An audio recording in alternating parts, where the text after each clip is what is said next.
my sons from afar, my daughters and daughters while you waiting. Down in the west it seems your life frustrating. Down in the west it seems the haters keep hating.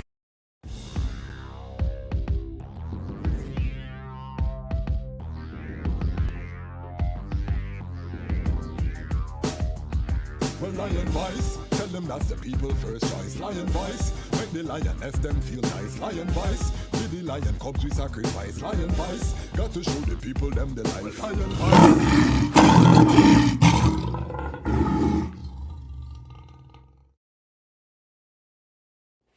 Yeah.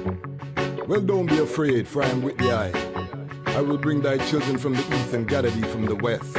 I shall say to the north, give up, and to the south, keep not back. Bring my sons from afar, my daughters and daughters while you waiting. Down in the west it seems your life frustrating. Down in the west it seems the haters keep hating. Africa awake, creators start creating. Then will be party waiting. Me and me woman love making. Leave Babylon and them hating. One love Africa and Jamaican. Then will be party waiting. Whole family them celebrating. Leave Babylon and them hating. One love Africa and the Haitian. The story written in my DNA. Them up my four parents never get no pay. But down in them system. In that divine name of His Imperial Majesty, Emperor Haile Selassie I, glory and honor in the name of His chosen Queen, Empress Waziri Menen. My name is Kwasi Bonsu, aka the Chasmach Kwasi, aka Ras Kwasi, aka the Reading Ras, aka the Pan-African Happy Man. I'm an entertainment attorney, I'm an author, I'm an artist, and right now I'm an actionist and the host of the Lion Voice. Welcome to the Lion Voice Network, and welcome to another or the latest show on the network, which is Lion Voice Live, where we bring content live and direct. We are bringing Rastafari top quality content, reasoning with people out there who bring value. We're not into the pasa. We're not into the controversy, all of these things. We are looking at how we are going to be building for a Rastafari future. And in doing so, there are certain pillars within our community. And I have one such pillar here with I and I today. I'm honored to really call this sistren a sistren of I and I, you know. Her kingman and this sistren have been a great strength to the Bansu family. And even though right now she's 4 hours away in New York City, I see the sistren mainly on the continent of Africa, in Ghana. And it warms my heart every time I see this sistren, because it shows I am on the right path when you interact with ones who are doing the right thing and have that example. Who am I talking about? I'm talking about a Rastafari attorney. I'm talking about an immigration attorney, one of the top immigration attorneys in the country. When we have immigration matters, this is who I refer them to. I'm talking about a mother. I'm also talking about a businesswoman.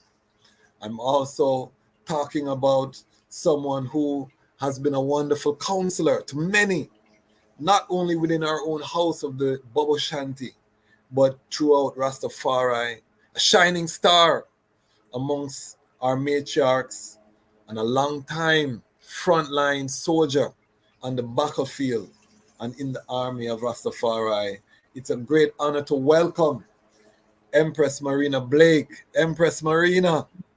Good evening, my Lord. Blessed love, honor, and majesty. Give thanks, give thanks. How did I do with the intro? Did I? You did exceptionally well. Better than I could have expected, better than I deserve. And forgive I just want my audience, big up the Lion Pride, you know, all of the people who subscribe to the channel, I call them the Lion Pride. I just want the item to know that if you see us laughing and think this is my good sister, so a lot of history. We have a lot of shared works through the Haile Selassie Foundation for Land Society. We're going to get into all of those things, but I know a lot of the audience may not be familiar, so I just wanted to just give us a background. Who is Empress Marina Blake? Where were you born? And just a brief trajectory of your journey into Rastafari. Blessed love to the audience. Greetings. Yes, I am Empress Marina Blake. I was born in Jamaica, West Indies, and I migrated to the United States as a young teenager. My mom went first, and then she sent for her children. And so I finished high school in the US, and then I went on to college, so forth and so on. But then I met my kingman, in my late teens, and my life took a different course, one that I had not foreseen, nor could my parents have foreseen it. And so it took me in a different direction. In fact, my kingman, priest Bobo Shanti priest, when we met, obviously he was just learning about Rastafari, but Bobo Shanti culture, and it was appealing to us, and he brought it to me, and before long we moved to the foundation. We moved after a few years. We moved from New York, and we went to live on the Bobo Shanti Foundation at 10 Miles Bull Bay, and we spent a few years there. I was taken in by the culture because I liked the discipline that it imposed. I liked the ideology. I liked this emphasis on unity and brotherly and sisterly love, and on in terms of the way we carried ourselves, the way we were supposed to present ourselves, conduct ourselves as royal in our speech, in our dress, in our behavior. I found that very appealing. And so I have stuck with Baba Shanti culture over the years. I still find it is a great inspiration. I think the message is powerful, particularly, man of right is God in flesh. It gives us Yes. something to aspire to. We work towards bettering ourselves, knowing that we are the God that King Emmanuel taught us, that we are the God, that we can achieve that status by our action and our behavior. Yes. And I would say from my observation of the eye over the years that the eye has exemplified what the biblical races would look at Proverbs 31, the virtuous woman. They would see a woman that's very dynamic, in terms of service, not only domestic, but go out there and purchase a field, go out there and be able to harness. Where did that drive come from? Was that prior to your connection with Rastafari? Have you always been like that as a child, or is it something that you've cultivated over the years? Well, I've been like that from a child because my family background, they're very industrial, right, and disciplined in terms of striving for success and for advancement. And so I got that. That was instilled in me from a very early age. But I also had a love of reading. They couldn't find me. I used to climb the plum tree, and I was up there, reading, and they're looking for me. Or I'll be under my bed with a flashlight reading. And I feel so sorry. My aunt and my aunt-in-law, they used to say, she's not going to get a husband. She does not. She doesn't want to do domestic. She doesn't want to do any kind of housework. She's not going to get a husband. My sister, on the other hand, was a cook, was a bake. She baked. She did all of those things, and all I wanted to do was read. Read. Wow.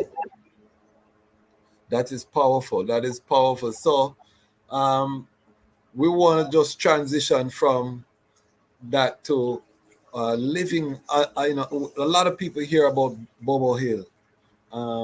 A lot of Bobo Shanti are throughout the world, as I know, even in Ghana, other places, but very few have actually lived on the foundation. Just give us a little picture of what that was like living on the phone. And I'm assuming this was when Prince Emmanuel was there. Yes, indeed. It was back in the 80, 81 Okay. that we left New York. My Kingman and I, we left New Yes. York and we moved to the foundation. We already had one child, and I was pregnant with the second child. And so Okay. the second child was born on the foundation in October of 1981. Powerful. And because I went there pregnant, I was allowed to, I was free to be on the courts, because when a woman is pregnant, because she's not, issuing, so then she's free to be on the courts all the time. And as most people know, in fact, one of the identifying feature of Boba Shanti culture is the 21-day principle. I think that's the Okay. most important thing that everyone knows about Boba Shanti is the 21-day principle. Please elaborate, because I know there will be some who are not familiar with the 21-day principle. Right. So a woman, she when she's going through her time, she is required to stay in her quarters for 21 days, for a total of 21 days. And during that time, she does not interact with any. She's not free, and therefore she cannot interact with people who are free, because if to do so would be to pollute them, and Okay. then they too would have to quarantine themselves someplace until they become free. So while she's in house, she hoists a red flag on her gate so that everyone knows that she's unfree, and you cannot converse with her because she's not to be seen or heard. So you Okay. cannot converse with her. She can send messages out if she has children who are in house with her.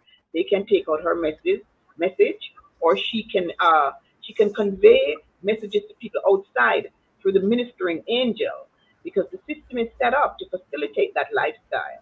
So you Okay. have, while the empresses are in house going on their 21-day journey, another empress who's a ministering angel who comes by and who takes, who brings them stuff or takes messages back, back and forth between the empress in house and the people outside. She wants to communicate with her kingman, with her kids, or with anyone else, other empresses who are free, or with everyone else, anyone else. So she would pass the message on through the ministering angel, and the ministering angel, she brings your meals. She would bring your meals. I think we've lost. Right, sorry. She would bring Okay. your meals, and as well as Brethren would bring water, right? Because we used to fetch water. Brethren would fetch water and bring it for empresses.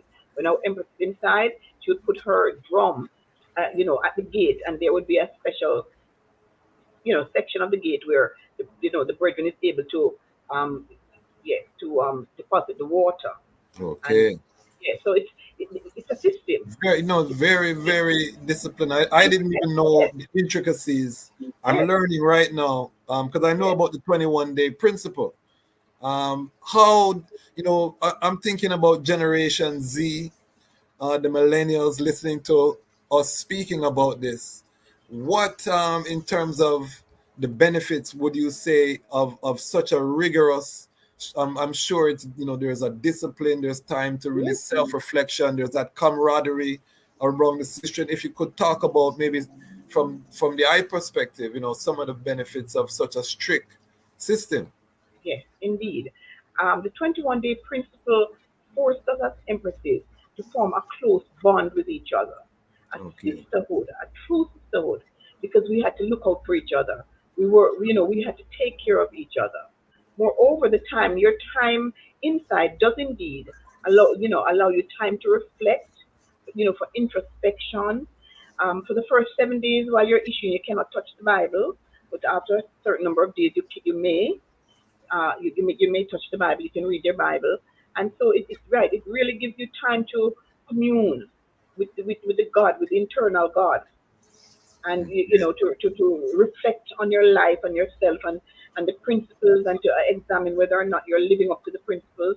One of the one of the things that the Baba Shanti order emphasizes is the piousness of the woman, Hmm. the virtue of the woman. It Hmm. is that is stressed, So when a woman is separated from the main community for 21 days, it really does not allow much time for frivolity. You Yes. understand me? Or for gallivanting around and it maybe getting, going astray. Yes, Yes, yes. yes. So in that regard, it is very good And I in always terms of admire, in the same way that we would look at Nation of Islam and we would look at the Fruit of Islam and we look at how they're sistering. I always admired that discipline within the Bobo Shanti house or the Bobo Shanti order within Rastafari, at gatherings when you see how the sistering them hold their order, when you see how the brethren them hold them order. I think there's definitely something to be said about having these kind of preceptical orders within the family of Rastafari. So one of the things I wanted to touch on is that there is not just a ordinary Rastafari sistering in the sense that you pursued your education beyond the university level. You went into law school to become one of, in my estimation, one of the preeminent immigration attorneys in the country that not only is taking on cases in terms of the paperwork, but also doing litigation, which is, it's a very unique skill set in terms of the attorney profession. Talk to us about your journey into law school, and then I want us to talk about immigration law, some of the challenges that face immigrants, particularly from the Caribbean as well. So if you hold on one second, I just got a note. If you can adjust your position a little, let's say you're a little off center there. The other way, the other way. Okay, okay, beautiful, beautiful, beautiful. All right. Um, so talk to us about your journey into law school, what that was like, because you are now within the Bobo Shanti order, I'm assuming, right? yes, yes. But Yes. let So me sorry. yes. So as Let me Bobo, just go ahead. Yes, let me just conclude regarding Yes. the 21-day principle. Yes. It is an effective form of birth control. Okay. Yes, extremely effective, and um, and so it helped to keep the population at a manageable level. Remember, we are feeding people. Yes. The foundation is set up, so it is not. There must be limitations. There are limitations because we Yes. simply do not have the resources to feed, Yes. beyond a certain amount. And so, in that regard, the 21-day principle really serves to keep the population in check. um, Yes. the other thing too, when you're free, you your kingman, if he's to come to you, then he cannot minister, right? Yeah, and so that too is sort of it it serves as some type of a restraint and deterrent, Yes. Yeah. right? Because we're still human beings. We're still human beings. Let's be real. And yeah, So so Prince Emmanuel was very wise. get He in was, check and control what needs to be controlled. yes. Right. So yes. So there's that. No, the downside of the 21-day principle is that it does not allow for the growth and the development of the empress beyond. The Yes, we understand. You need to be pious, you need to be humble, you need to be virtuous, and all of those things. But there are other values that a woman can bring to that women in general bring to a culture, right? Yes. Women is that's 50% of your human resources. And some Yes. people argue if you're locking away 50% of your human resources for 21 days each month, you are doing yourself a disservice. I have always admired the Nyabingi House for the freedom that it allowed its empresses to pursue higher education without stigma. I have always talked about that. Okay. That's something that Bobo Shanti needs to look into and to examine, because you cannot deprive girl children of their education. And in imposing a 21-day principle, we do exactly that, and Okay. it has a negative impact in the long run. In the long Okay. run, that type of life, I think it is best lived on a foundation setting, because you Yes. simply cannot replicate it outside. It is unrealistic, and you find a lot of men. a lot of brethren. Even in Ghana, can't find any women, can't find any, the Ghanaian, because they are not willing to live the 21-day principle. Yes. It is unrealistic, and as I said, it serves, while we understand that it serves a purpose, Yes. and a very good purpose, but there is a downside to it, and it's that it does not allow for the full development of the empresses in Give terms of thanks. advancing their education and learning skills and being self-sufficient, because most of the empresses had kingmen. They had Yes. someone to minister to you, and if you didn't have a kingman, if you did not have a kingman, the other brethren would minister to you. You know what I'm saying? They didn't Yes. have to be in a romantic relationship with you, but they saw themselves as your brother. So if Yes. you're in house as a woman with no kingman, brethren will bring water for you, and minister to you otherwise. Okay. So send you fruits, send you little spices, Nice. newspaper, whatever, as your brother. So that right, so it works in that setting because everything is so in sync. Everything is coordinated and in sync. But when you're outside, it is a challenge. It's a big challenge, and in fact, it's a setback in many places. Because if I were adhering the 21-day principle, I would not have been able to go to law school. Yes. I would Yes. not have been Yes. able to. The So, Sabbath is also a big part of the Baba Shanti culture. The Sabbath, serious Sabbath keepers from yes. Friday evening 6 o'clock until Saturday evening 6 o'clock. Very serious on the foundation. Even to this day, because I Even know I work with Baba Shanti Brethren, I know that that order is still maintained. Um, I'm getting another note. Can you look at the camera? Is the camera there? Yes. There we go. There we go. All right. So um, this is very powerful because you're giving both sides, and I want everyone to notice, very skillfully you articulated the benefits, but you're also very practical in terms of highlighting some potential areas where evolution is required. And we have to recall that His Majesty, in the building of Ethiopia, it was never static. You know, His Majesty, when the Constitution was first issued, for example, all of the lower house of Parliament was selected by His Majesty. In the revised Constitution, when the people had more education, he allowed the people to elect their officials. So it shows that as we build Zion, or we are building this new reality, we have to be willing to evolve as the times to change to and we know that the church opposed a lot of the reforms that His Majesty, in terms of education, co-ed education in Ethiopia, Empress Menen and Haile Selassie were opposed by imposing, but at the same time they saw that to develop the nation rapidly, we would have to make some adjustments in terms of that strict religious education, because just like the Bobo Shanti in Ethiopia, there were very strict restrictions on women in terms of how they could matriculate through the society. So I definitely give thanks, for you, or for the eye being able to articulate it in that manner.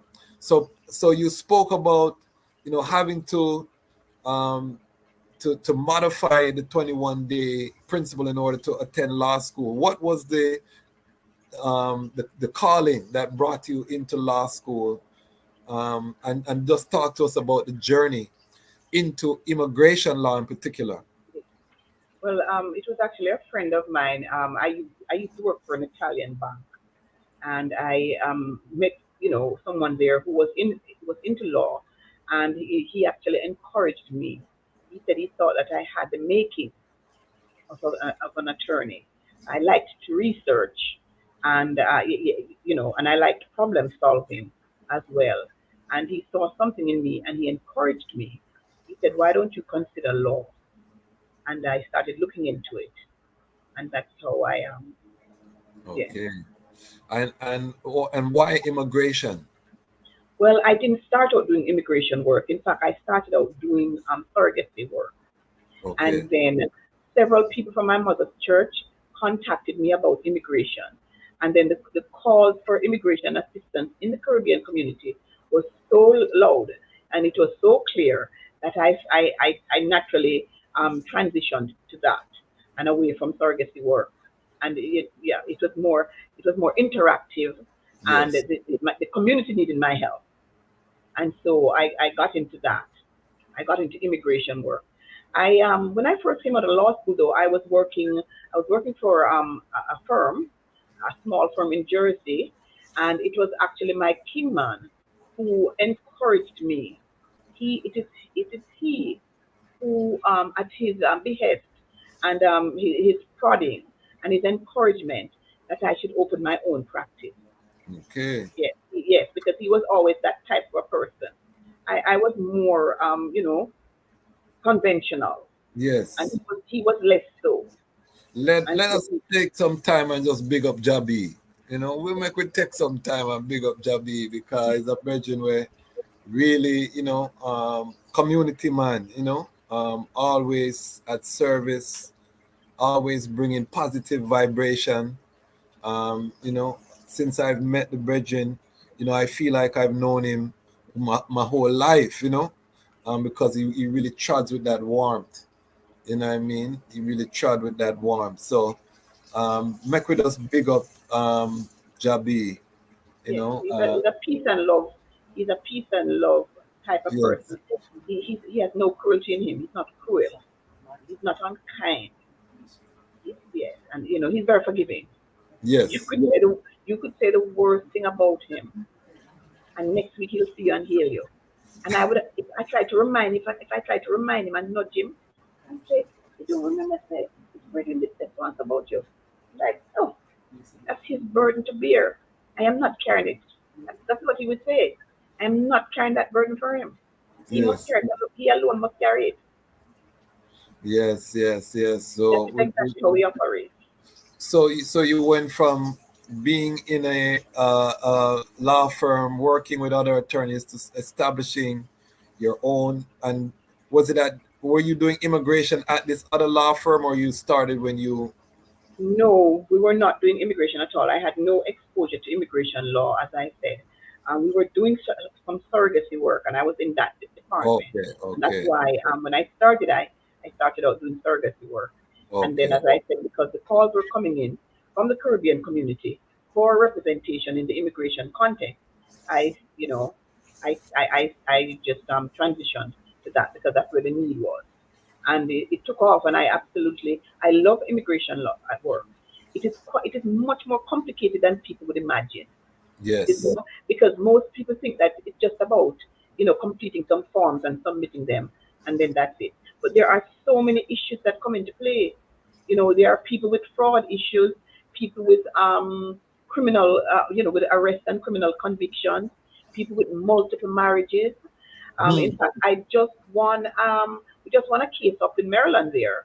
A client, someone had referred this individual to me, and her husband, she's a U.S. citizen, and she had filed for her husband, and the case had been held up for about 4 years. Someone told her about me, and she came to me. And what they were alleging is that, well, when I say they, I mean the government, right? Hmm.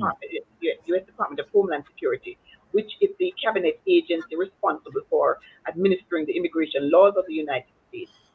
And so they were saying that the man's prior marriage was not a bona fide marriage, in fact, a valid marriage, but it was not bona fide. So in order to confer an immigration benefit on an individual, a marriage must be both valid and bona fide. And the validity part is that you go before someone who's licensed to Yes, right.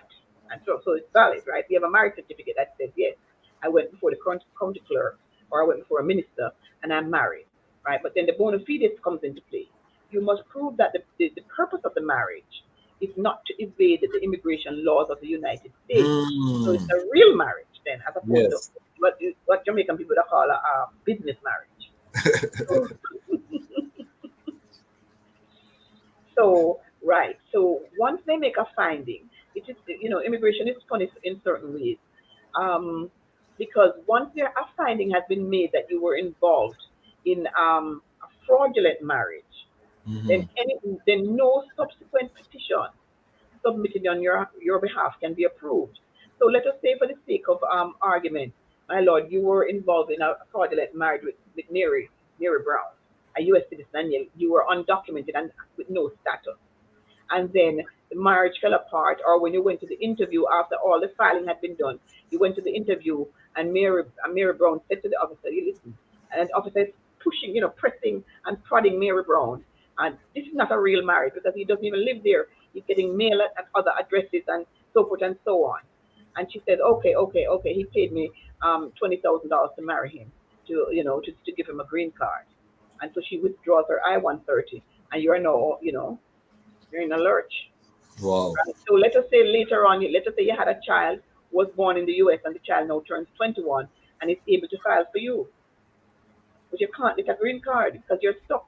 You are now disqualified from any Yes. future Wow. immigration benefit because of the fraudulent marriage.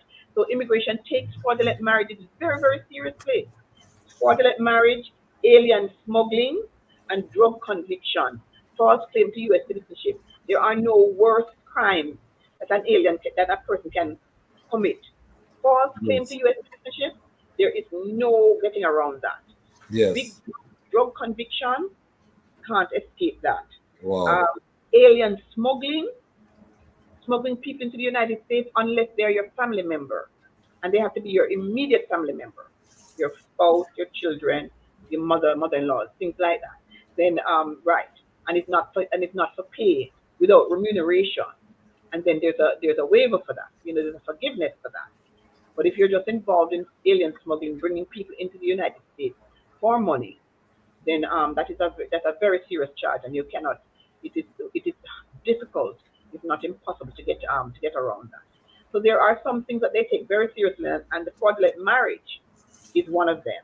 And so when I see those cases, when those cases come to me, I know that I'm going to have to work diligently and even have to backtrack some of the things that a person may have said during interview, or you can show that there was malice. Mary Brown was mad at you on the day of the interview because you refused to buy her what she wanted or something Okay. went on. So we have to go back and we have to impeach her testimony. Wow. You understand? And this could be 10 years after you and Mary Brown has divorced and gone your own way. It's Yes. always helpful if you can go to Mary Brown's family member, her father, her mother, her sister, her brother, and get them to submit an affidavit stating that the marriage was indeed, bona fide, and that the daughter, Mary Brown, she is a vindictive person and is Oh wow. consistent with her character, so forth and so on, to get you over that hump, and then to yes, to So, to so nullify. you have to deal with a lot of family dynamics. I Yes, know you've heard probably every absolutely. story Yes. in the book over the Oh, years. I am telling You you, I know, could write a book uh, about the various stories. And there's also a VAWA petition that a lot of people are aware of. If you are married to a U.S. citizen or a green card holder and you have been abused, you can get a green card, as an abused spouse, okay. right? You So can so even these are and these are key. I want everyone just taking these gems. We have one of the top immigration attorneys in the country. Iman said that. Okay, on the Lion Voice here. So a lot of our people, America's our biggest market. I got another note from the producer to look at the camera, square up with the camera there, because you're looking at the monitor. oh, Yeah, so look okay, at the I look see. at yes, All right, very well. yes, look at the and square up a little bit. All right.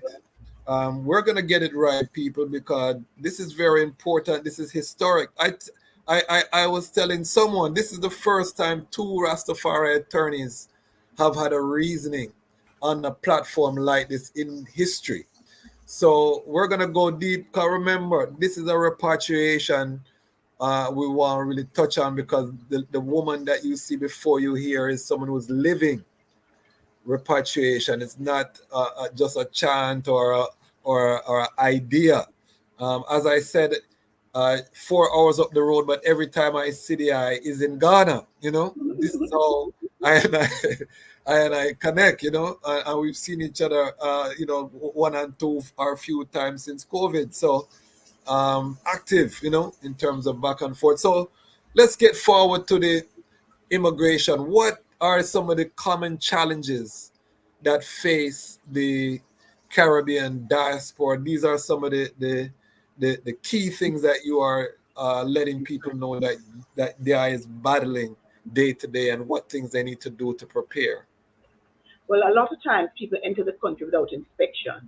And if you enter without inspection, even if you marry a US citizen who subsequently files a petition for you, you're unable to adjust. You're on, and by adjustment of status means you're unable to get your green card while you're here because you have no entry. Now, if we Yes, can show there's something known as grandfathering, and if we can show that a petition was filed in your behalf before a certain date, which is April 30th of 2001, and you were physically present in the United States on December 21st, 2000, and a number of other things line up, then you'd be able to adjust under something known as 245I by paying a $1,000 penalty. okay, Otherwise, if, let us say you're married to someone in the military, yes, then you can do something known as parole in place. So you enter the country without inspection. You marry John Brown. A woman married John Brown. John Brown is in the army. Well, not just the army, the U.S. military, the army, the navy, the marine, the air force, the coast guard, whatever, right? Or he used to be. He's a vet, but he would have had to have had an honorable discharge yes, in order for him to confer this benefit on you. So you'll be applying. So you enter the country. So I enter the country without inspection. I'm Marina Blake, and I come in, and I'm living here, and I meet John Brown, and John Brown is a veteran, of the U.S. Air Force, let's say, and so he files a petition for me. He mm-hmm. files a petition for me, and after the petition has been approved, the next step is the adjustment of status. But I can't do that yet because I have no entry. I have no Okay, entry, right? I didn't get a visa, I didn't come in on a visa, and I wasn't paroled into the United States.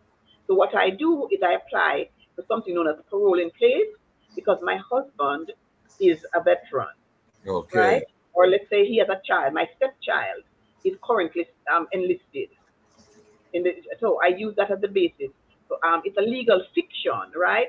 So yes, they grant you an entry. They pretend that you were admitted at the border, and they grant you, the I-94, which is the evidence of the admission or okay, parole. That's right. And so they grant you that, and so now I'm able to adjust status in the United States without having to depart.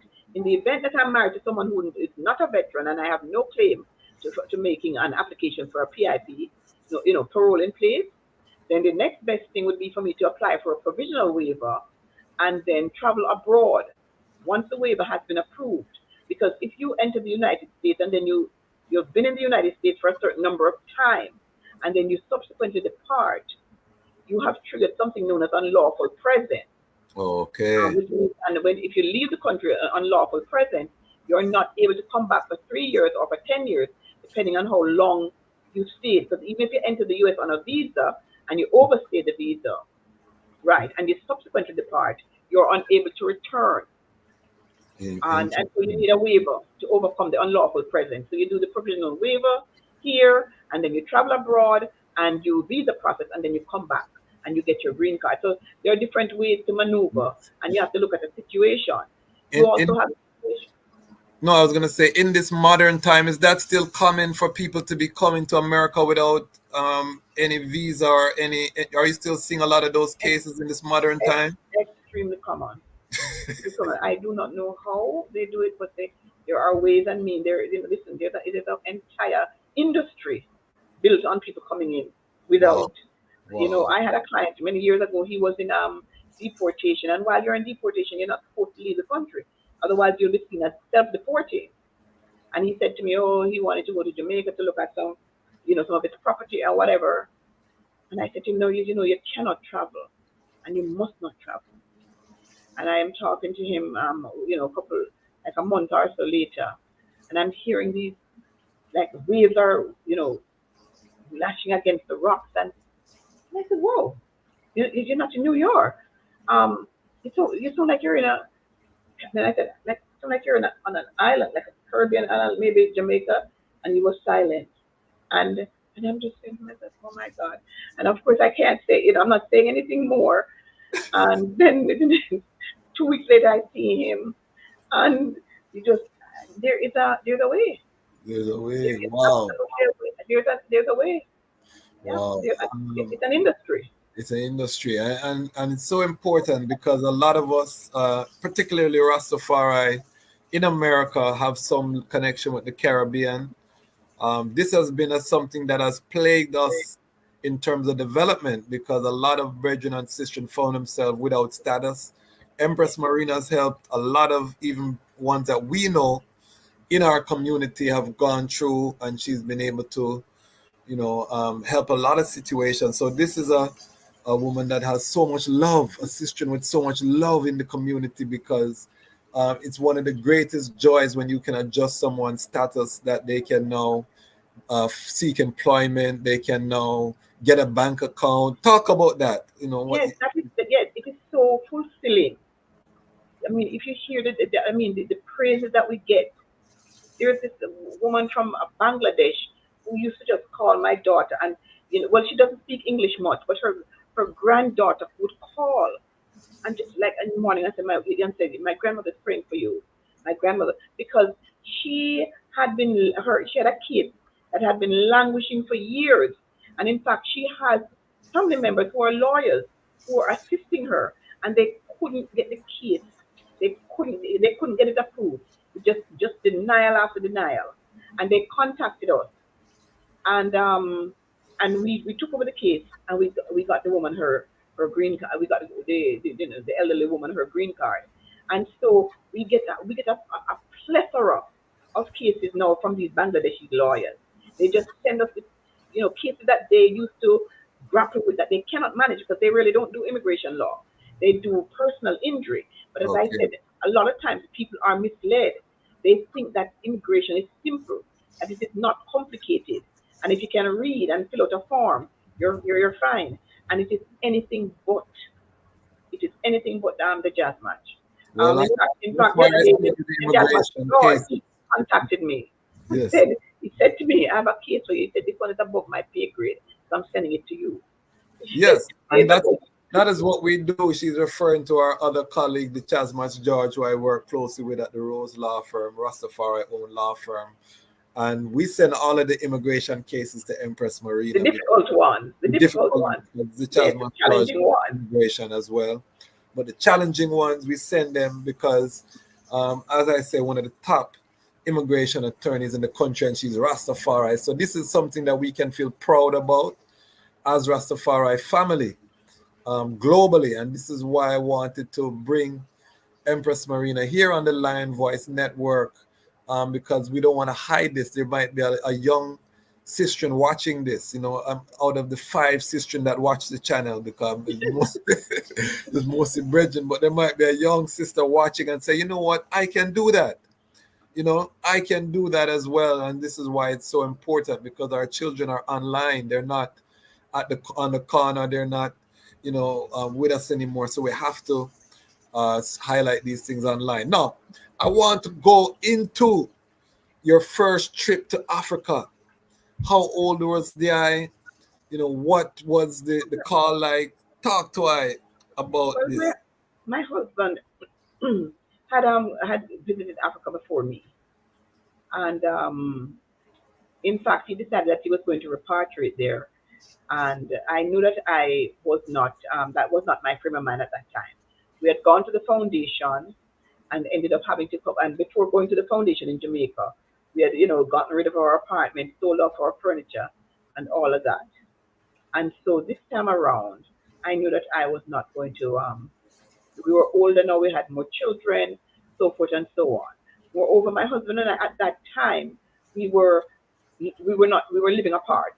Yes. So yeah, he took the lead. And he went, and I was here with the children, and you know eventually he took the children also to visit, so forth and so on, and then eventually I went, and then the How rest is how how history. old how old was the I the first time you touched on the soil, and what was that like? What was that experience? Yes, it was very moving. I was an adult, and it was Okay. very moving. Uh, you know, it was awesome. It's almost like you couldn't believe it because you've always seen, Africa as somehow so far and outside of your reach. In fact, I mean, Prince Emmanuel, Boba Shanti culture brought Africa into focus for me. Made it like it's a reality. It can happen. Before it was always more sort of like you dream of that, you know, you dream of if you fantasize about that, but it Yes. didn't come into focus. And Boba Shanti culture brought it into focus for me. And when I finally stepped on the continent, I was actually, I was, yeah, it was awesome. Feeling was awesome. And, What I about started about what year? About what year? Because 2002, 2000, 2002. yes, My yes, first trip was 2004 to okay. Ghana, and I want to give the viewers context that Jabi, her Kingman, is one of the pillars in terms of the Rastafari community in Ghana. So by the time I had Maida and I first tried, and we were able to go to a gathering that the I King one was very prominent, and you know so it's almost a royal situation in terms of the foundation that has been set, within your family, because Jabi does a lot of work with the youths then in terms Absolutely. of football, and so forth. So is a pillar. So because where I want to take the conversation now is this topic of repatriation. I did an interview with Sister Aini, daughter Aini, Naya Bingi daughter, who's also back and forth to the continent, and she blocked the sound that fire for repatriation. She feels like the movement has lost Oh, some of that fire. The eyes on the front line. There's probably no better person to have this conversation with right now than the eye, because you are here active in America, you're active in Jamaica, you know the landscape very well, but yet still you are building in Ghana, actively established businesses in Ghana. What do you say about repatriation right now? well, I agree with Sister Aini, daughter Aini, a very powerful woman, strong Rastafari woman. I admire Yes, her greatly. I admire her greatly. She has her own style, and I love it. yes, And she speaks her mind. yes, she does. Yes, she does. Yes, she does. And go check out that interview, Lion Talk. Data Yes, yes, very powerful. yes, yes. She's a Yes. powerful empress. Um, Mhm. yes. So, right. So repatriation, to be sure, I do not see the zeal that I used to see in Rastafari. I don't see the fire for repatriation that there once was. And I don't know what has happened. We have lost we have lost our zeal. And I don't know. I'm sure there are a number of factors that can account for that. And I don't know in particular what it is. What's the main factor? One of the things, though, to recognize is that repatriation is a process rather than just a one-time event, Yes, right? talk about it. Talk about it. Yes, and it requires planning, and it requires years of planning, and it requires coordination. And if you're going to repatriate, you're going to need someone. If you're in the West, let us say you're in the United States, and you want to repatriate to Ghana, you're going to need someone in Ghana. You're going to need a good friend in Ghana. You're going to need a close brother or sister in Ghana who is willing to assist you in finding land, in purchasing land, in maybe clearing the land for you. Going through it's not easy work. It is extremely frustrating, and you know, and the reception that we are expecting from our brothers and sisters on the continent is not always there. Sometimes Okay. they see us as opportunities, and people with money who certainly have more than they do, um, generally, in general, and so they're looking for a quick payday, and they may not always be as honest with us as they ought to be, and so that has brought about a lot of heartache and pain, and people losing their money, buying land that the seller was not legally could not Entitled legally to have sell. Yes. conveyed because it Yes. did not belong to them, or the title their title wasn't clear. And so there was a lot of those stories of people having lost lots and lots of money in those types of schemes. And so I'm saying that you need someone from the West here who has repatriated, and you're going to want to partner with that person in some capacity to say, this person is going to be representing your interest on the ground and doing the legwork, and it requires a lot of legwork up and down. You understand me? And let me tell you one thing: you need a vehicle when you're in Ghana, and I would imagine you would need one if you're in Ethiopia or Kenya or Uganda or South Africa. Because if you want to accomplish anything meaningful, you're going to need easy access in terms of getting around. Now, I Yeah. live here in New York. I do not have a vehicle. I do not have a car. I Yes. rely on public transportation. I take the subway and I Hmm. take the bus. And Yes. then if I need to go with my sons all have cars. So I rely on them. And if, all else fail, I'll jump in an Uber. So, but I don't have a car. Not so in Ghana. We could not function. We couldn't do what we're doing without vehicles. Without a vehicle, and And you we have have a a farm vehicle. beautiful Kantanga Yes, Kantanta. car, so you're Yes. supporting It's the a local economy. Ghana made car. Yes. Yes. We have a Yes. nice Kantanka. And then we have a farm vehicle, a little green, pickup that Jabi uses for the farm.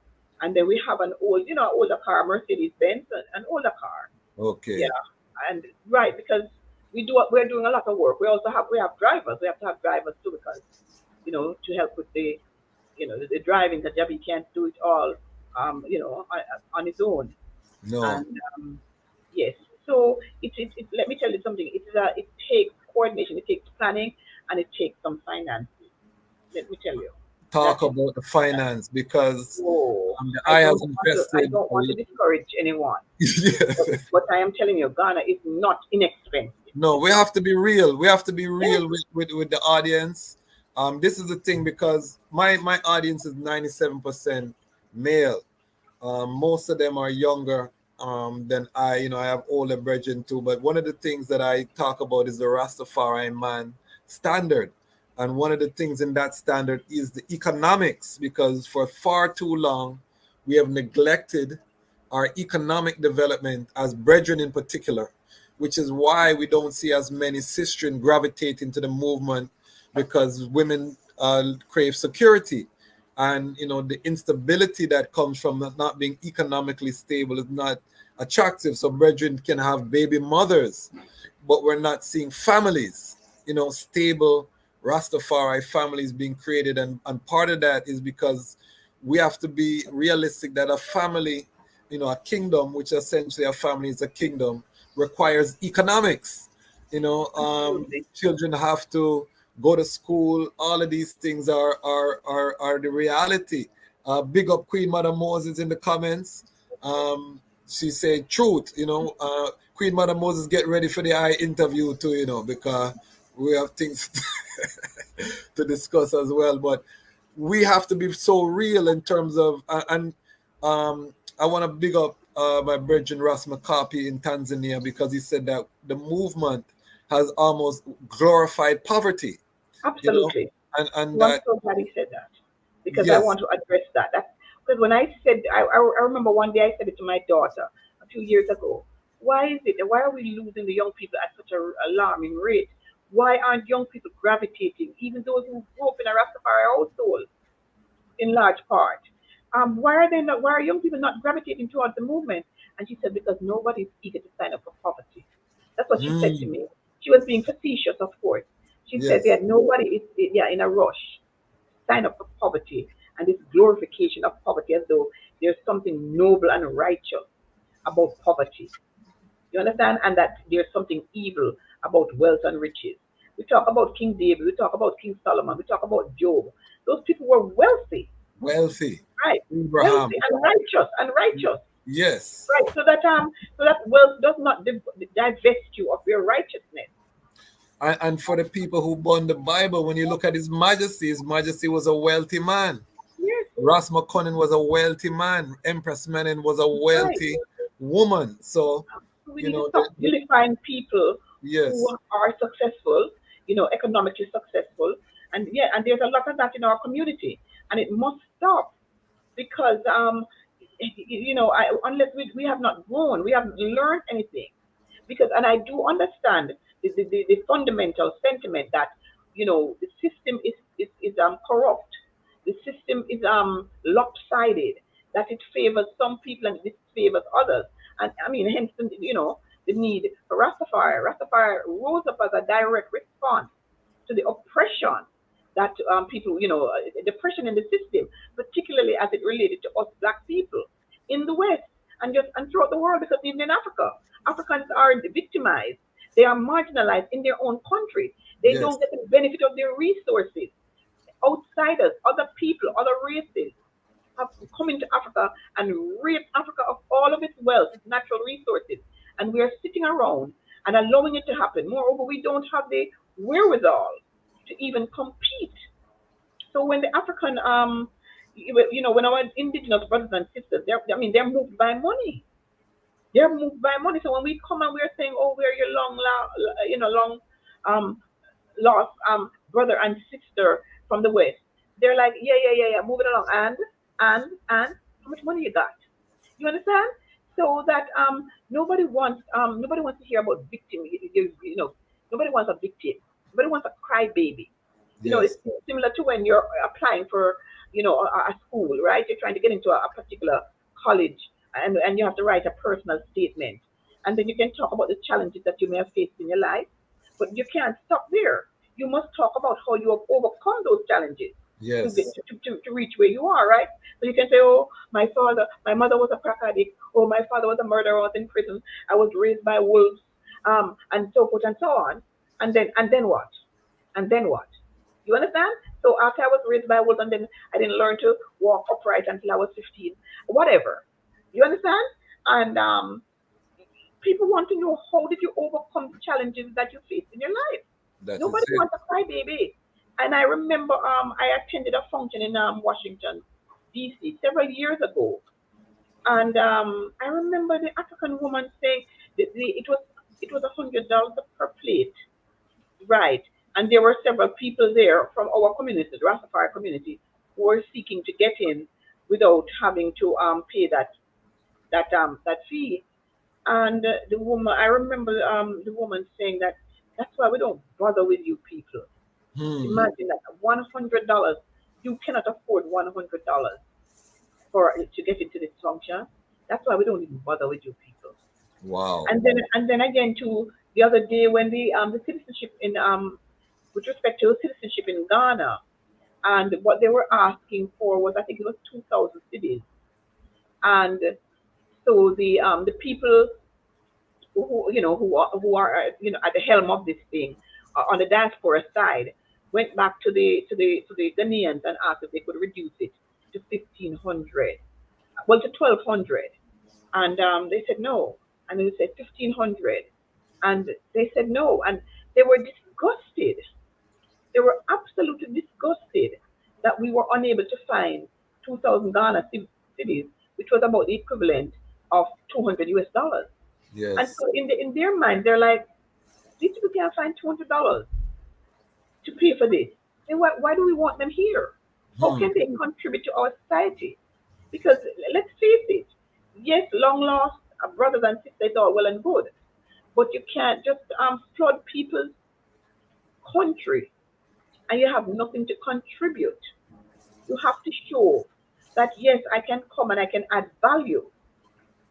No, I had given a talk several years ago in Ethiopia. I think it was in 2019, and I was saying that we need to organize, outline a scheme by which we can facilitate repatriation, because not Yes. everyone is going to have the amount of money. So Yes. those who have money and can invest should be allowed, I believe. Let us say that Ghana is probably going to be one of those countries that's going to be oversubscribed. So let Yes. us say the African governments, the various African governments, decided that they are going to facilitate us in terms of repatriation. But there must be a system, because we can't just bomb rush the people's countries, right? Because we have to take into account the Yes. you know we have to take into account we're going to crash their system. right? Yes, yes, yes. Schools, Remember to look into hospitals, the camera, Empress yes, Marina. Yes. schools, hospitals, right? Yeah. Roads, bridges, Yes. waterways, right? So you can't have a million people coming in. Um, you understand? And no provision has rightly been made Yeah, to of course. facilitate. Of course. So you will have to set up a program, and then maybe you say, "Here's what we need," because Ghana is going to be one of those countries. As I said, will be oversubscribed. People will want Round. to, will, Round. right, want to go to Ghana more Yes. so than say people wanting to go to Niger, Yes. right? And so Ghana will likely have to put in some kind of a monetary requirement. They may say you have to show this amount of money. You understand that you're able to invest in the economy if you want to repatriate to Ghana.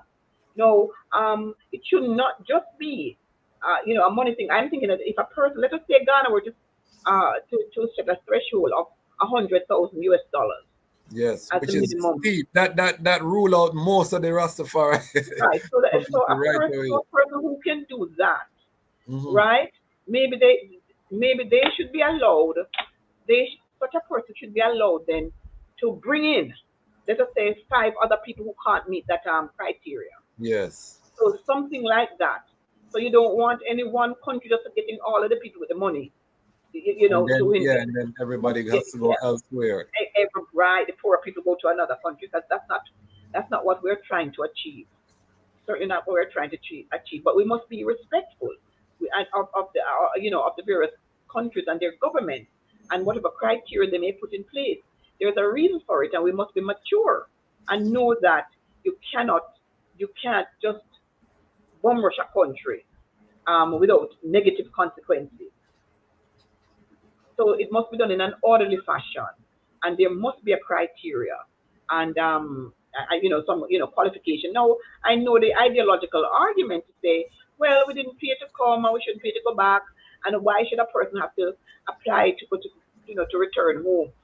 I know all of that, philosophical argument, but the reality is that yes, there must be order to this thing. Yeah, the If it governments have to works, be able to regulate because if anything happens to you, they have yes, to be able to account. You become and their responsibility if you become yes, indigent or you become poor on their right. land and you take up And their and there's resources in their hospitals. absolutely All of there's these things. schools, the Yeah, light, the yeah, water, yes, all of these things. It must be accounted for. So and then there's another component to it. I don't know if you are aware of the Homeland Return Act that was being circulated about 2 years yes, ago. yes. While I And was not I actually had shared a draft with I. yes, That is one right. of the benefits of being in the I circle is that I get to be on the cutting edge of these things as well. So, but Right. continue. Right. So while I was not the drafter of that document, when it was circulated, I certainly, I made comments and Yes, gave tips as to what needs to be changed and what needs to be, yeah, amendments and what things that we can strike and other things that we can bring in with it, which ought to be brought in. Now there was one provision where they talked about people with criminal conviction and how those people would not would not qualify for any benefit under the proposed um, rule. And so I had to draft something to say that, well, you do not want to just you don't want to disqualify a person based on a criminal conviction without first knowing the background, because some of the crimes that have been committed by black men in the West is economic crimes. yes, And so, when the system closes all legal avenues to you and you are forced to take an illegal route to provide for your family, and then later on you find that your arrest or your conviction is now disqualifying you from repatriation, it seems it seems it seems harsh, it seems cruel, yes, cruel irony, a cruel irony. And so, I wrote that as part of to explain why I've taken the position that I've taken. And one yes, of the things that I said was that marijuana should not be marijuana should not be considered a drug for the purposes yes, of this act, right? Because they're saying like drug conviction, you can't, yes, you're disqualified. And I'm saying for the purposes of this act, marijuana should not be considered a drug. That's the first thing, Yes. right?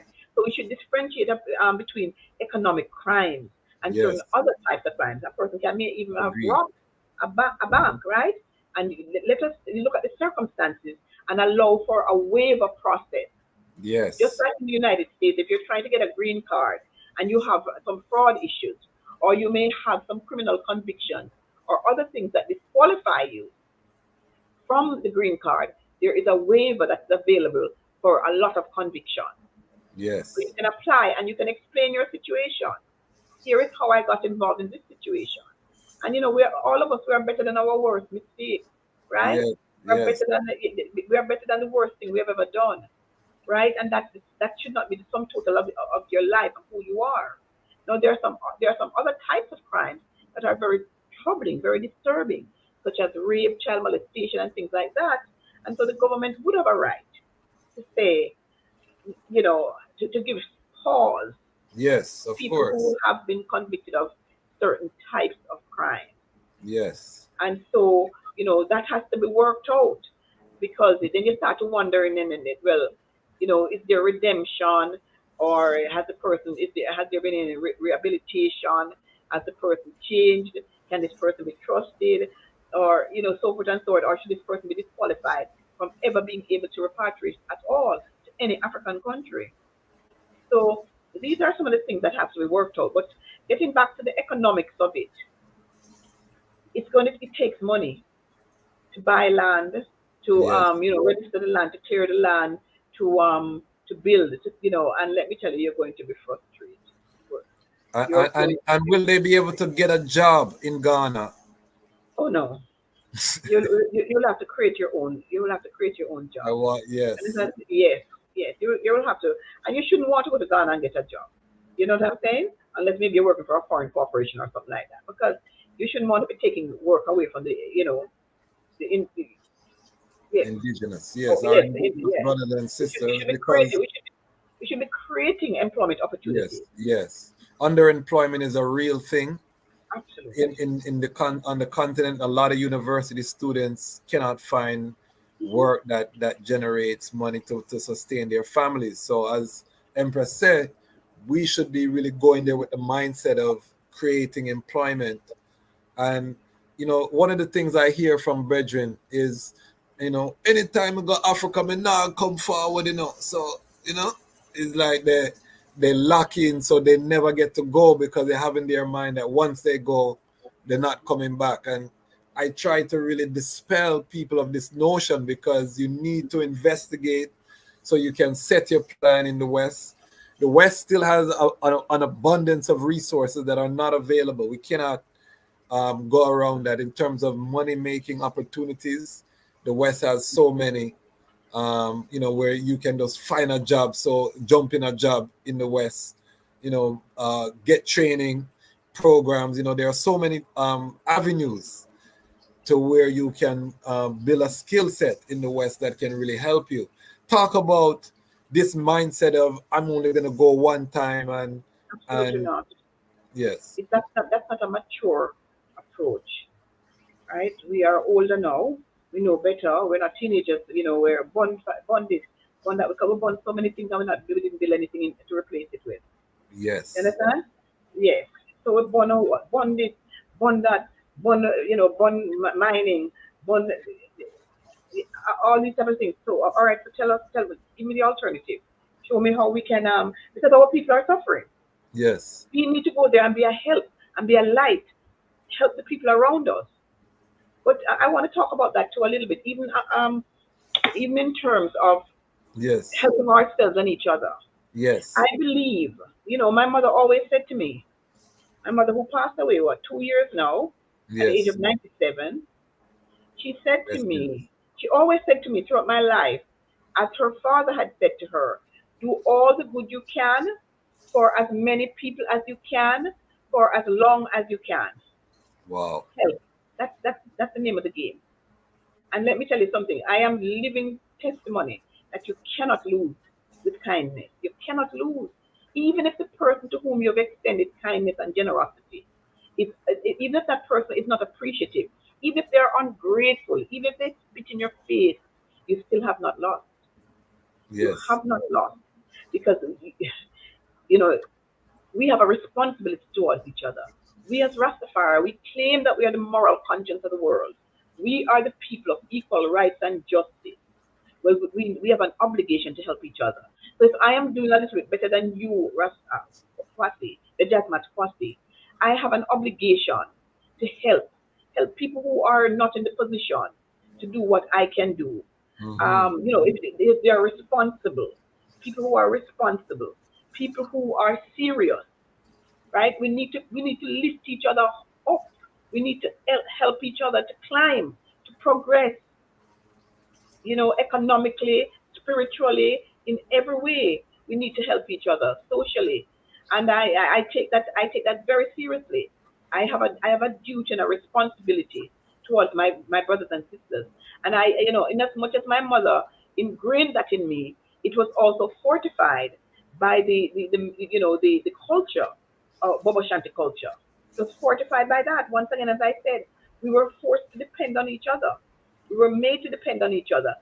You understand? And to see, to work in unity with one another. And I'm glad I have held on to that. That is something that is the hallmark of my existence, to help And you've in helped so whichever many way, people in whichever quietly. way. Yes, Yes. and in any way I can help. In any way I can help. If there's a need, I can help my enemy. I can help somebody I know who's bad mouthing me, who is trying to tear me down. I can still help that person, because when I help that person, I'm helping myself and I'm helping my race.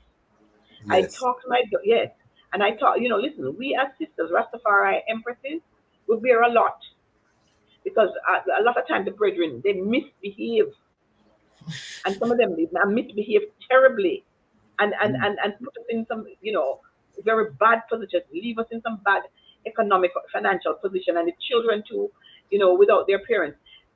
You cannot A man cannot just go and repatriate and one time to Africa and never come back. What about your children? What about your woman? Or if you don't even have a woman, what about your children? We cannot repatriate without our children. We need to make provisions for them. You cannot abandon your family. The family is the building block. Talk about nation building. You can Yes. have no nation without children, without the mother, the father, the mother, and the children. That is the basis of any culture. And I know, black women, we are maternal, so we tend to not leave our children. We can't. It's harder for a woman to leave her children, but brethren seem to do it with frequency and with such ease. We have to change that culture, Yes. because we know it's not good. And I think a lot of it is trauma. A lot of brethren grew up without a father, and these Right. now become generational curses. We're coming out of a plantation system where brethren were used as breeders, and the Yes. family was often torn from you. So that mentality, particularly in Jamaica and other Caribbean islands, of fatherlessness and that trauma, we have to be the generation to break British. some of And, these. and we claim to be woke. We say Yes, that we're conscious. We say that we're woke. So we yes, must know the benefit of having, two parents in a household. I mean, if you look at the statistics, 90% of black men in prison grew up without a father. yes, So, and we are at the bottom of every index of success. Black people fall at the bottom. They say 70% of black children are born in a single parent yes, household. You understand? That is what is killing us. That is yes, what is killing us, and we must listen. There are a lot of things, the jazz match, that that's outside of our control, because we yes, know the systemic racism that exists and how it operates and how each part of the system, so, it works in sync with every other part of the system to keep us in a certain position, to keep us subordinated, to keep us oppressed, to keep us marginalized, to keep us from progressing. But there are other things that are within our control, and those things are our ability or willingness to take care of our children. yes, We cannot abandon our children. And I cannot state it enough. That is a recipe for disaster. And if you fail at parenting, nothing else matters. That We is, must take parenting seriously. We must not leave our children. We must yes. not leave them to think that they're worthless. They're no good because if I'm a child and my parents have left me, I'm wondering what's wrong with me. What's I'm wrong with wondering you? why my parents didn't love me enough to be with me, to stay with me. Now I know people make the argument, oh Marcus Garvey, this and the work took him away from his family, whatever. Well, of all the messages that Marcus Garvey thought sent or was sending, or the philosophy that he imparted, abandoning your family was not one of them. No, I can assure you that was never his intent to make light. If you have to leave your family, you leave them. You know, no, yeah, and you just get up and you just move. No such thing. You damage your children. You scar them psychologically, mentally, emotionally. yeah, A lot man. of our children are suffering from that. Yes, And we need to take the burden them to heal. We need to bring them. One of the things I was saying to the Women's Commission of the Rastafari Council of Ghana is that I don't know if we can set up some kind of a program wherein we can reconnect brethren. And I say brethren because I said most women are not going to leave their children. You yes, understand me? That is almost non-existent. So to connect, to reconnect brethren and their children, brethren on the continent with their children back in the way. We need the healing. We need that healing. We need to, there ah, children are suffering. I can Children are imagine. suffering. And I urge the empresses to be strong and to step in where you need to step in. And we have been doing that. Empresses have been doing that throughout the ages. You understand? But we also must be very careful who we bring into our household. Yes, Another thing as empresses. So if you and your king man are no longer together, or he has gone off, or whatever, empresses, I'm not telling anyone to stay in an unhappy relationship or in an abusive relationship. But we need to weigh our options very, very carefully and the choices that we make. All right? And that it may seem like I'm putting a heavier burden on empresses, and maybe I am. But here's the thing: we have to be strong. You yes, understand? No matter what the man is doing, you don't jump in and say, "Oh yeah, he's doing it, I'm gonna do it too." Don't do that. We're better than that. We're up, and my virtue and my morality is not dependent on what my husband is doing, what my kingman is doing, what John Brown is doing. What hmm, It's not dependent on that. My virtue and my morality, it stands as mine. Do you understand? And children can't even bear the thought. Children don't even like to consider the idea of their parents getting intimate, let yes, alone another man getting intimate with their mother. yes. You understand? You have to live your life in a way that your children can respect you. You I, understand? I And there's thought a a double lot. standard. There's a double Yes, standard. Granted, no, I know that. no. And I, listen to me. Listen to me. It is not fair to us. But you know what? Somebody has to steer the ship. yes, If one person, the weaker your husband is, your kingman is the stronger you have to be. Somebody has to steer the ship and keep it on course.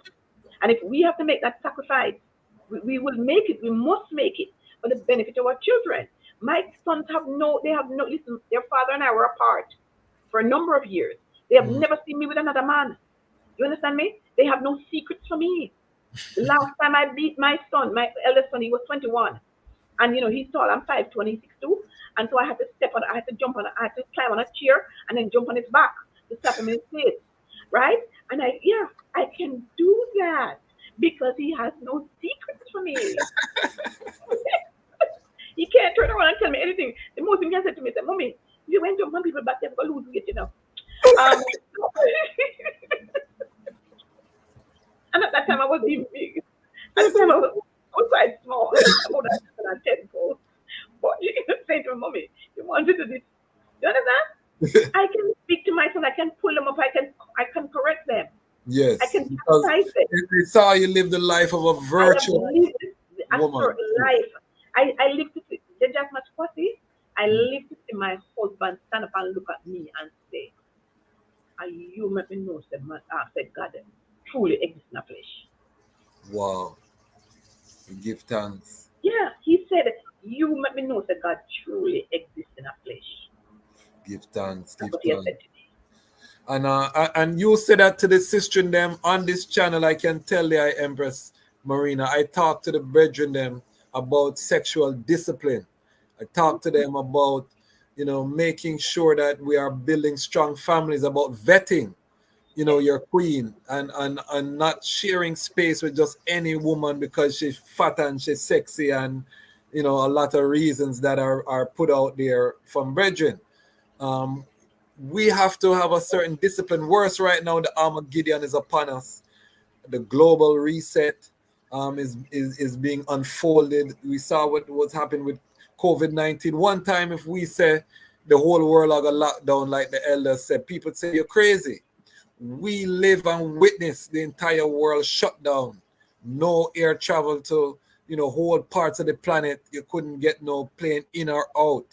We saw these things. So right now is not a time to be gallivanting on a gal parade, out there as brethren. So I'm very, very clear. I don't like to come across as preaching, but I can share recommendation as a brethren who has been married for 16 years, celebrate 16-year anniversary, but I've been with my queen over 20 years without interruption, 16 years of marriage on paper.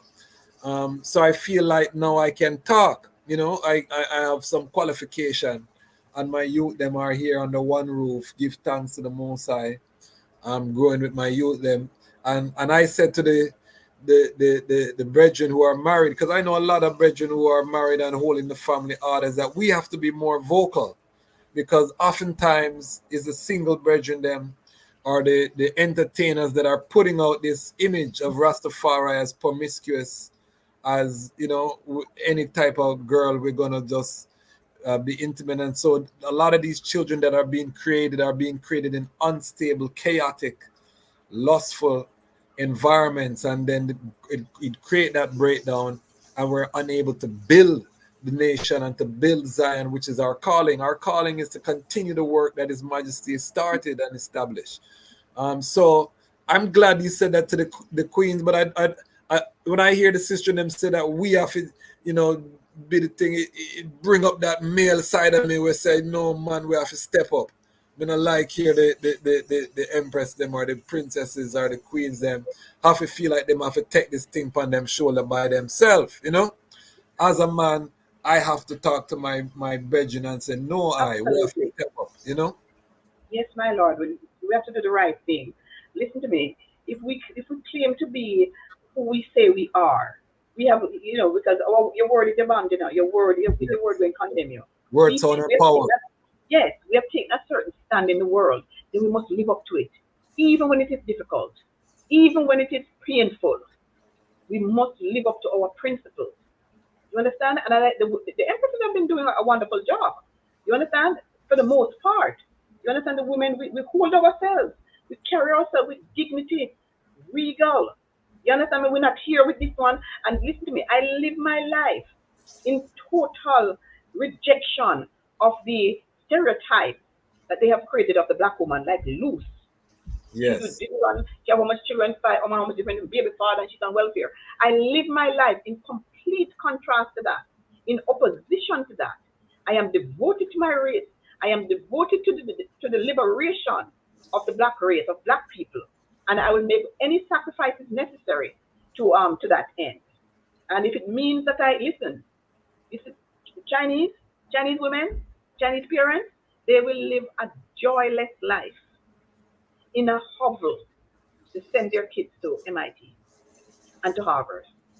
They're not just doing it for themselves, Yeah, I'm doing it for my child. They're doing it for their race. So in everything that we do, you're doing it not just for your children, not just for your immediate family, but for the Rastafari family and for the entire black race. Carry yourself so that I remember when a brethren in Ghana see me and he heard my husband and I talking years ago when I first went to Ghana. Yes. And he said to me, Empress, all of the bubble after them still like you? And I say, yes, my Lord, we all live to the same principle. We live to utmost principles. understand? And I was happy to say that. I was very proud to say that I have lived a life that is exemplary and that is has not brought shame, has not brought reproach. I'm sorry, I'm going to just has not brought shame or reproach to my children, to my family, to my husband, to the Boba Shanti house, Yes. or to the or to Rastafari culture. And I can So I I'm very proud can to say that. I can testify that DI has been exemplary. DI is one of the ones that I look up to. In my tribe, we all need inspiration, and I tell DI this privately, so I can tell DI publicly that DI is someone who is inspiring to I as a young attorney. Well, not so young anymore, but as a younger attorney, the eye is one of the inspiration when I was looking at the landscape of who are the other Rastafari attorneys. To know that the eye was there and present, is a great inspiration for Iman. I see a question here. Did we hear about the president of Kenya offering dual citizenship to Black people? Are you familiar with that, Empress Marina?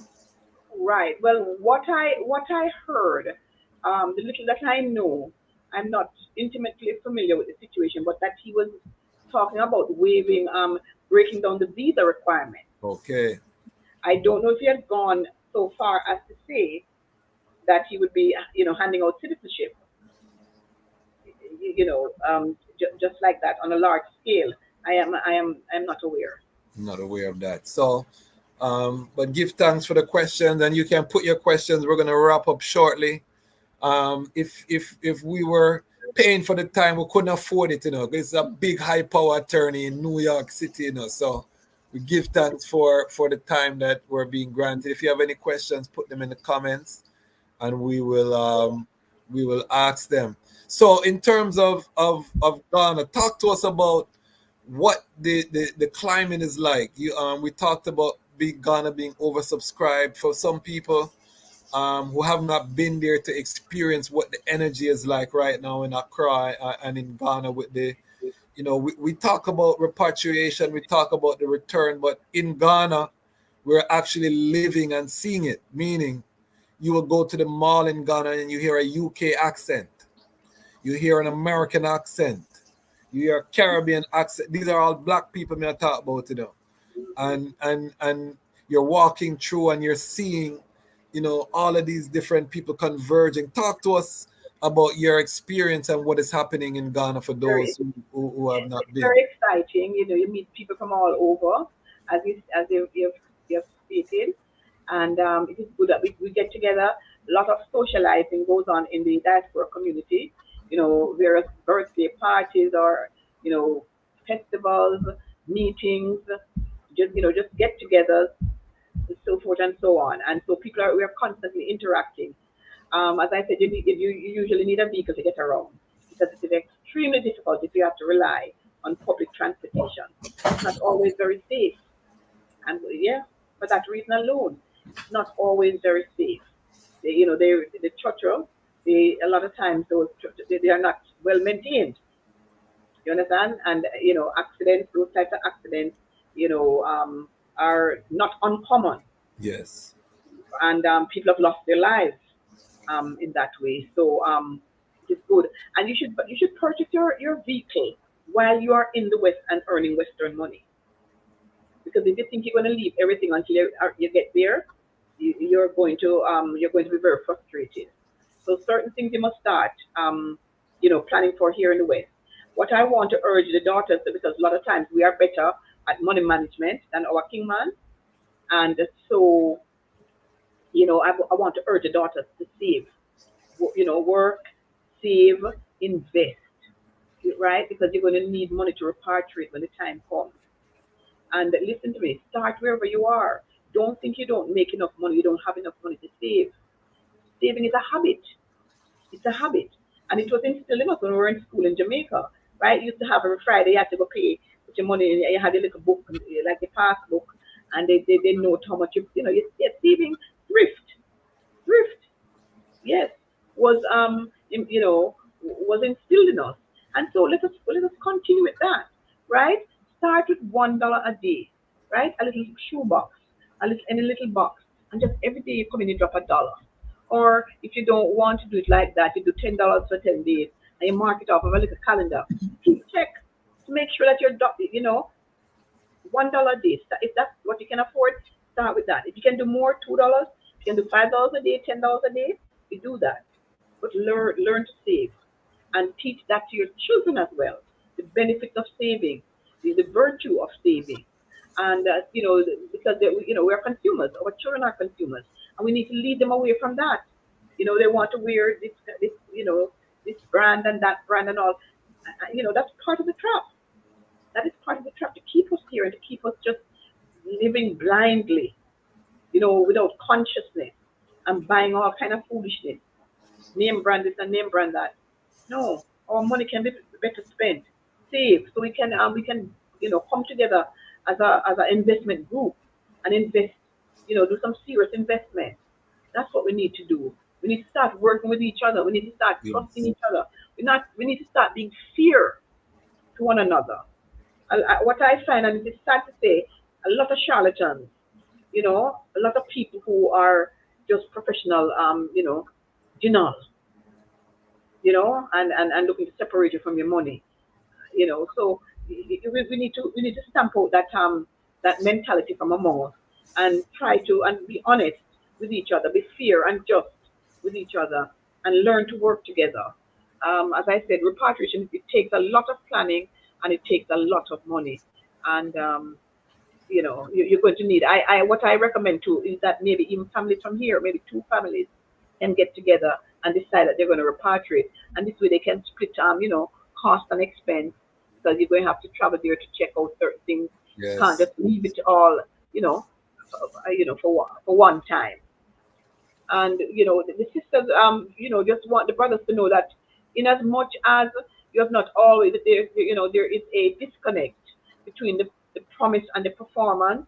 We still love our Rastafari brethren because they have taken a bold stand in the world, and it's not easy. You understand? It is not easy to stand up to the system, a system that constantly beats you down. But you have our support. You have the support of us, of your sisters, your mothers, your daughters, your wives. You have our support, and we are willing to help you in whichever way that you need help, and that you recognize that you need help, because the culture is not, it's not performing up to its it's not meeting its mandate. Yes. It is The not meeting its standard, the mandate. standard. We have to rise the standard right Yes. now.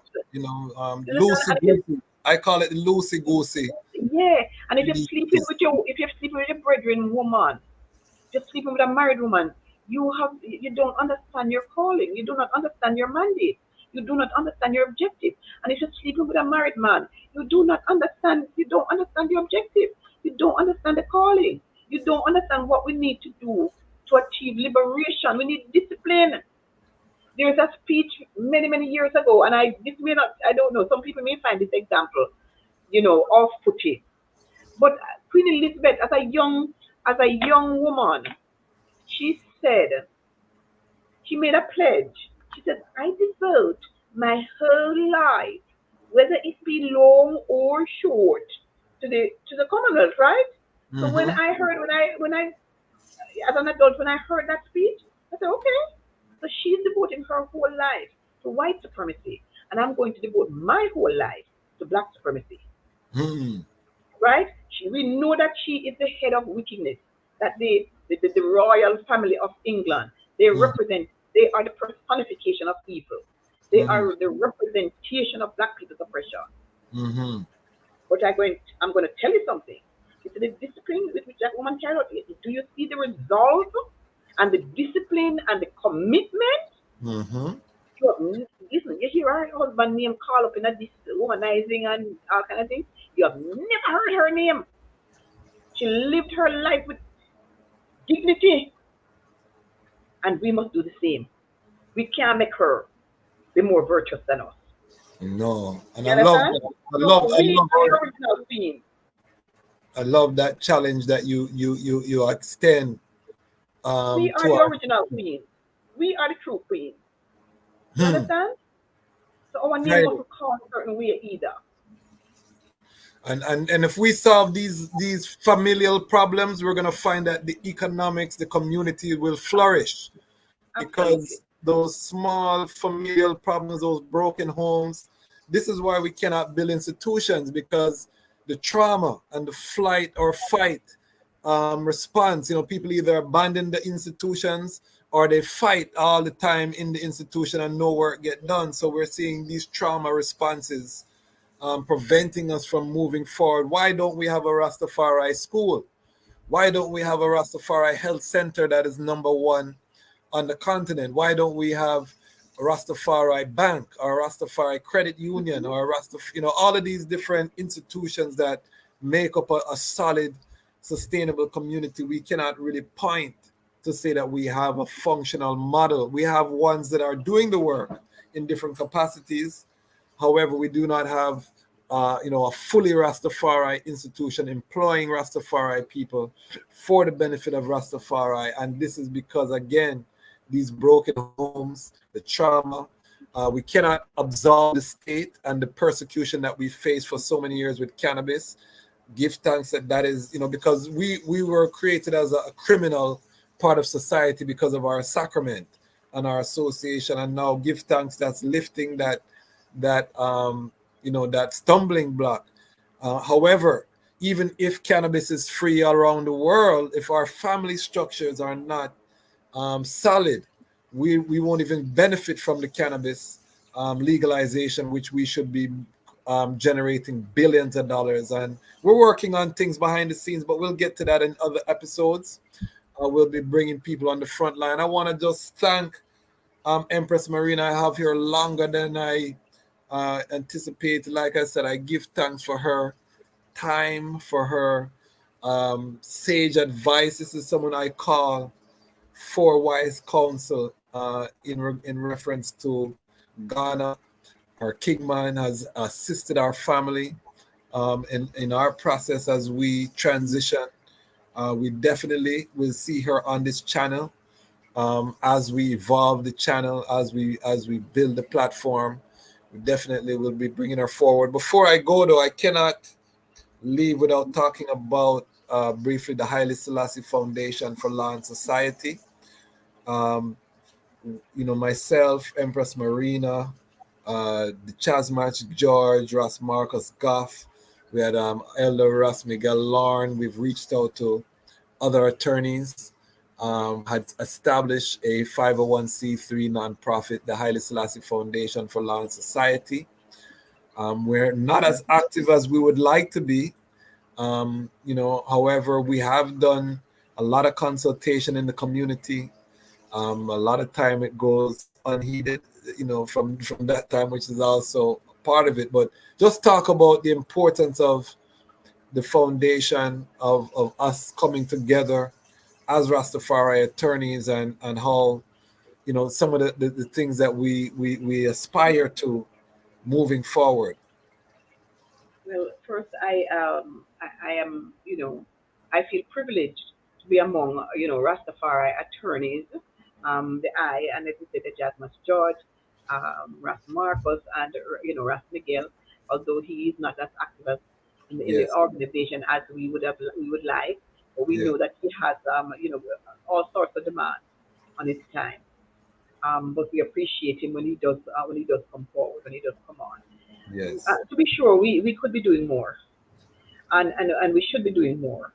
But the reality is that we are all we all have obligation, that we have to meet on a daily basis, and it does not afford us a lot of time for much else, because the practice of law is very demanding, very draining. When you're done for the day, you just feel mashed up. Reality. Yeah, and then you have your other, household duties. I mean, I don't have any small children, but I do have my grandchildren and who who come over from time to time, and I spend time with, when I'm here. And that's another role too. That's a whole another role too that we have to play. If we have fallen short with our own children, let's try to, jump in and see if we can't, you know, make some amends, and with our grandchildren. we have a role to play as grandparents. We have a role to play. Not you. You're much too young for that. But anyway, let's get back to the yes. Let's get back to the Haile Selassie the First Foundation for Law and Society. The mission is noble, and the intention is good, and it is necessary for our community so that we can weigh in on legal issues that affect us. For example, Queen Mother Moses is always trying to stir the fire under us. She said that we have been lying dormant for too long, and Yes. she now has an issue that she wants to bring to us, and she'll be bringing it to us in the next few days, and she's going to Yes. want a quick turnaround on it. Mother Moses does not stay. Yeah, she is. Let me tell Yeah, you, she's one of the man. most energetic, Big up Queen the, Mother. She was in the the most comments earlier, so the big up. most energetic person. I cannot keep up with her. I get whiplash. I get whiplash. I always ask her, where in the world is the Where the girl are, ideal? yes, That's my first question because she, absolutely. yeah, man, Let me tell you something. Her energy is boundless. But there's no yes, Rastafari that move more than Queen goodness, Mother Queen Moses Mother move. Moses, No, goodness. not even So close. yes.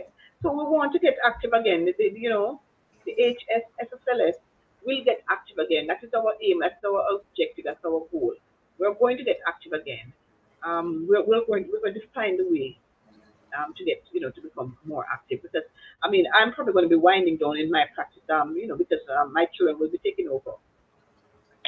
Yeah, talk about your children, because your children are all successful now, adults in their own right.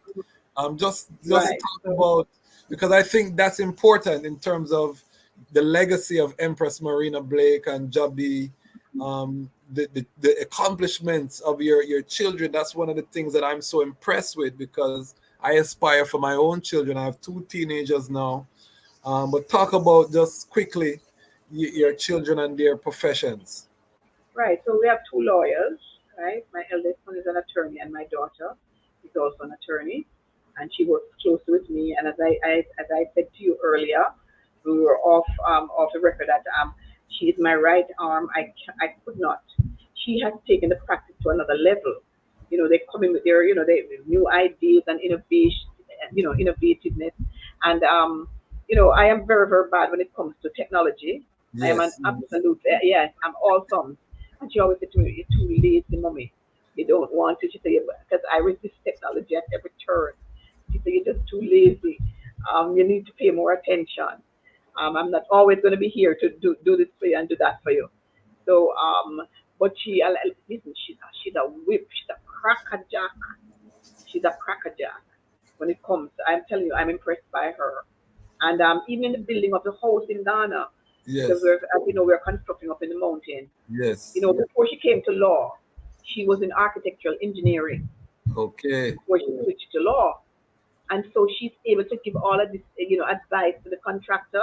Every time she goes there, he said, don't leave, because she's so useful, and Wow. she can see. She has the vision. She can see the things that I cannot see. But she said she gets that from her father, who very creative. That he's the one who drafted up the initial plan for the house. My Okay. husband. Yes. So she gets that from her father. So and she and he they're very close, and he relies on her too. He relies on her for advice and so forth and so on. So yes, I'm very very proud of her, as I am of us the other children too. As I said, two lawyers. I have one son who works for. Well, I'm not going to say the name of the it's a big, Yeah, very don't big worry. Yes, investment house that he yes. works for as a financial analyst. I Okay. have engineer, Okay. and another one who is very much business oriented. He had started some clothing line before, but that has since gone defunct, and he's now working on some kind of an app. Yeah, yeah. So yes. So I'm and I thank the Almighty that He has been so good to me and so merciful to me. You know that my children have all, you know, they have all done well. I want them now to be more, in as much as they are woke and conscious, I need them to be more committed to Rastafari culture, And there are a lot of things that, as I said, they find objectionable about it. And so these are some of the things that we, as the elders, need to sit down and talk about and address, and and see, how we can address some of the disconnects, Yes. because there are a lot of disconnects, and we need to Lot of admit that. disconnect. I'm going to Yeah. be doing a whole series on second generation Rastafari, because this is something that across the board is facing us, and even myself, my children don't seem very interested. Although we do so much works in the community. My daughter was sanctified at the Scott Pass Nyabingi Center. My Yeah. youths grew up going Nyabingi, but they're on their devices and they don't, they're not attracted to what they see, no matter I how know much we instill. So we have a lot of work to do in work to terms of do. building infrastructure, and we can either put our head in the sand like an ostrich, which is not an option, or we have to face it like the lion and lionesses that we Yes. claim to be, and come up with some solutions. So I'll be doing a whole series of streams where we talk to second generation Rastafari, the children of Rastafari, to find out, what we can be doing so that, we can, as we build and as we plan the future, we're not excluding their voices, because we can do what we think is right, but unless we have the conversations with them, we're not going to really know how to address these situations. So as we look to seal up, I just want the eye to let the ones them know how to get in contact, because they'll be ones who look at this and have immigration issues, and they want representation. So let ones know how they can get in contact with the eye. I also commit that to visit Empress Marina next time I see her in Ghana, so we can show, with your permission, some of the development that the eye has done there, so ones can see firsthand the house and the development that's happening. My land is about 10 minutes from where Empress Marina is building by vehicle. So we're both up in the mountain. So we'll be not quite next door neighbors, but we'll be very close, which is a dream of Iman from them time days, is to really be close to Empress Marina and Jabi. So I definitely will commit to bring some of that footage next time I'm in Ghana. But let the people know how they can get in contact with the eye for legal work, and also, particularly the types of matters that you are dealing with or that you're accepting right now. Right. So we have a plethora of work. I can tell you that. And so we don't even advertise. I have not Okay. advertised in years, because word of mouth. Most of my clients come to me from, referral from other people, past clients, and that's Yes. how. And I'm telling you, they're keeping us on our toes. And I want to retire soon. So that's a Um, nice way to say that you don't even want people contact you. If you know, if you know, you know then. So that shows you that Empress Marina is doing very well. Um, the reputation precedes her. So please give us some final word sound then to the sister in them, to the brethren them, in terms of repatriation, in terms of, as Rastafari, what do we need to be doing right now to face the next decade or so that's coming. well, right, let us get our houses in order, right? Our family structure. Let's address those things. Let us help people who are having struggle. Those of us who are having problems within our family structure. You know, the community should have some type of resource, I believe, to assist families, helping them to stay together. It's not easy. It is absolutely not easy. The pressures of life are just so, they're just too many. Um, and it can break the strongest people. So that we need to unify. We need to yes, we need to unify, work in unity with one another, to help each other, strengthen each other. Where I am weak, you help me up, and where you are weak, I help you up. That's the kind of mindset that we need to have. And you don't have to love a person. Here's what you have to do. You have to love black people. You have Hmm. to love your race. That is all it takes, you know. You can you can dislike a person next to you, a black person, because you're not going to love with a black person. You can dislike a person, but you know you have a commitment to your race. You need to love your race. You only need to love your race, and that love of your race will drive you to do the right thing in every circumstance. You can see a person beside you falling, and that person is not your friend. That person may even be your enemy, but that's a black person, and you must help them if you can.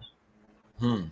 And so we need that commitment to one another, you know, to say no matter what, we're not leaving this thing. No matter what, we're not going to turn on each other. No matter what, we're not going to allow ourselves to be divided. You must, if you love the black race as you say you do, then that is the attitude that you must take. You know, recommit yourself to the mission, to the cause, to the culture, to your people. Let's you know it can be done. Let us live this thing out. Let us show that we were not fools, that we were not stupid, that there is in fact redemption in Rastafari. Isis, beautiful. I could not have said it better. Ladies and gentlemen, Virgin and Sistren, we have here one of the shining examples within our Rastafari Liberty.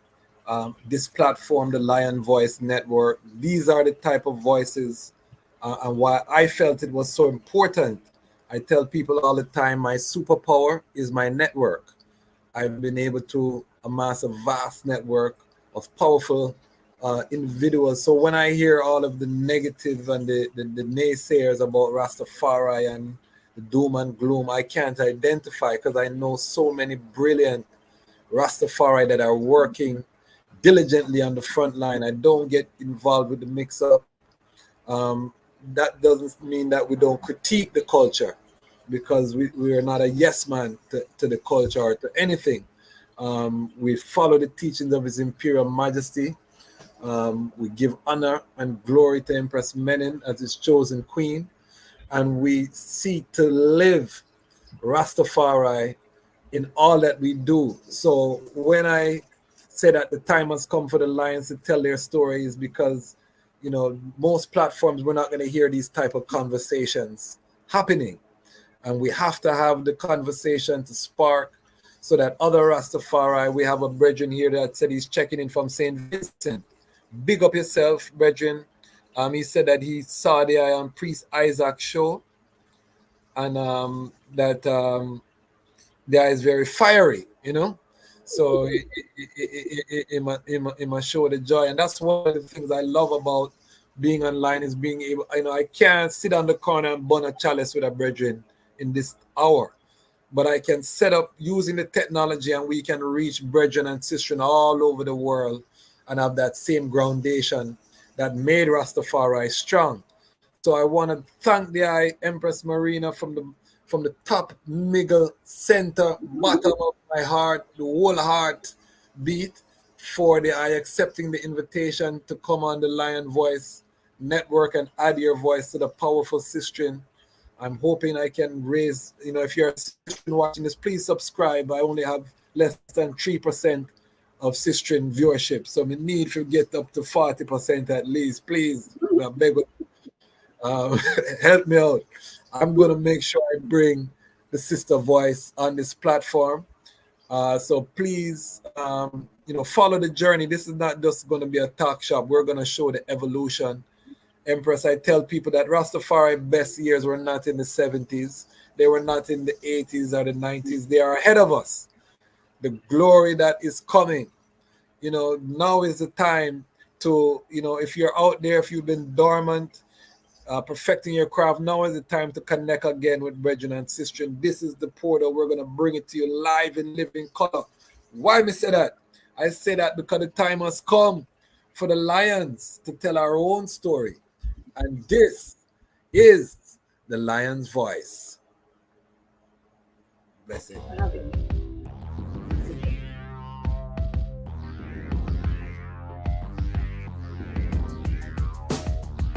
Well, lion voice, tell them that's the people first choice. Lion voice, make the lioness them feel nice. Lion voice, with the lion cubs we sacrifice. Lion voice, got to show the people them the life. Lion voice.